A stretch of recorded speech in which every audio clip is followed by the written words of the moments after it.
A bloke named Peter from my channel, 69 years old, full age pension, booked a 3-month trip to Thailand to visit his daughter who lives in Chiang Mai. Beautiful plan, warm weather, cheap food, quality time with the grandkids. 6 weeks in, his pension payment dropped. Not by a little. The energy supplement, gone. Pension supplement slashed to the basic rate. His pensioner concession card, cancelled. Peter didn't know any of this until he checked his bank balance from a cafe in Chiang Mai and nearly spat out his pad thai. The Australian pension is portable. You can take it overseas, but the government doesn't tell you that portable comes with a countdown timer, and the clock starts the day you leave. Here's how it works. 3 stages, 3 clocks. Stage 1, the first 6 weeks. Everything is normal. Full pension, full supplements, concession card active. The government doesn't care. You're on holiday. Enjoy. Stage 2, after 6 weeks. This is where it stings. Your pension supplement drops from the full rate to the basic rate. You lose roughly $190 per quarter as a single. Your energy supplement stops completely. That's about $14 per fortnight, gone. And your pensioner concession card gets cancelled. Not suspended, cancelled. You'll need to reapply when you get home. For Peter's 3-month trip, that meant losing approximately $550 in supplements, plus the card. Not devastating, but he didn't budget for it because nobody told him. Stage 3. After 26 weeks, 6 months, this is the big one.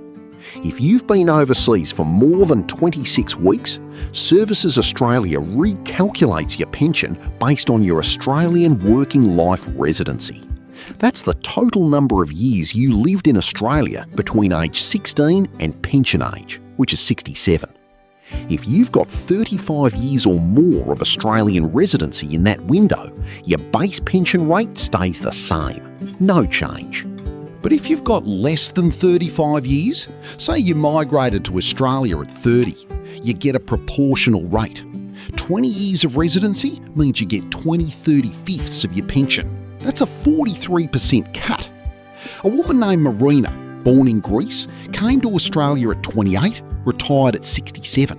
She had 39 years of Australian residency. She was fine, full rate overseas. Her friend Dina came to Australia at 40, had 27 years. After 6 months overseas visiting family in Athens, her pension was recalculated to 27/35ths. She lost roughly $7,000 per year. Dina had no idea this rule existed until the payment hit her account. Now, here's the trap within the trap, the 2-year portability rule. If you've recently returned to Australia and started receiving the age pension, you need to have been an Australian resident for at least 2 continuous years before your pension becomes fully portable. If you leave Australia within that 2-year window, even for a 2-week holiday, your pension can be suspended or cancelled. This catches migrants who return to Australia specifically to claim the pension and then plan to go back to their country of origin. But it also catches genuine Australians who just happen to come home recently from a long stint overseas. The rules are strict. 2 years continuous residence, no exceptions. Even a 3-day trip to New Zealand for a funeral during that window has been known to trigger a review. So, what should you actually do if you're planning to travel? First, tell Centrelink before you go. If you're leaving for more than 6 weeks, call them.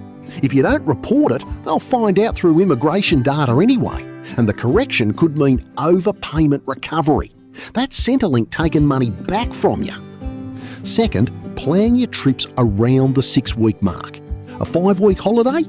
No impact at all. A 7-week holiday? You've crossed the line and you lose supplements for the entire period beyond 6 weeks. Third, if you're going for longer than 26 weeks, calculate your AWLR. If you've lived in Australia for 35 years or more between age 16 and 67, you're safe. If not, get the proportional calculation done before you book the flights. 4th. Your concession card cancels after 6 weeks overseas. When you come home, you need to reapply. It doesn't automatically restart. People come back and keep paying full price for prescriptions for months because they assumed the card would just come back. It doesn't. 5 weeks and 6 days. That's the magic number. Stay under it and nothing changes. Go 1 day over and the countdown begins. On the Retired Aussie, I'll see you in the next one.